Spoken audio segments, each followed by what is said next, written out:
राष्ट्रपती द्रौपदी मुर्मू यांनी मंगळवारी 27 मे रोजी पद्म पुरस्कार 2025च्या दुसऱ्या टप्प्यातील विजेत्यांचा सन्मान केला. कला, सामाजिक कार्य आणि संगीत क्षेत्रातील योगदानासाठी 68 प्रतिष्ठित व्यक्तींना पुरस्काराच्या दुसऱ्या टप्प्यात सन्मानित करण्यात आलं. 50 वर्षांपासून दशकांचा मनावर अधिराज्य गाजवणारा अभिनेता, मराठी सिनेसृष्टीतील दिग्गज अभिनेते आणि हास्यसम्राट अभिनेते अशोक सराफ यांचा पद्मश्री पुरस्काराने गौरव करण्यात आला.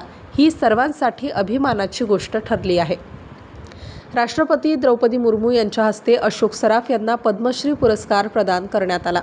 अशोक सराफ यांनी देखील सोशल मीडियावर पोस्ट शेअर करत आभार मानले आहेत.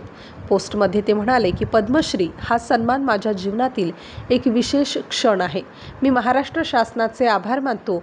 माझ्या कुटुंबियांचे, सहकलाकारांचे आणि प्रेक्षकांचेही आभार. तुमच्या प्रेमाशिवाय हे शक्य झालं नसतं. तुमचं प्रेम आणि आशीर्वाद कायम असेच राहू द्या, असं म्हणत त्यांनी आनंद व्यक्त केला. Star news bureau, Nashik.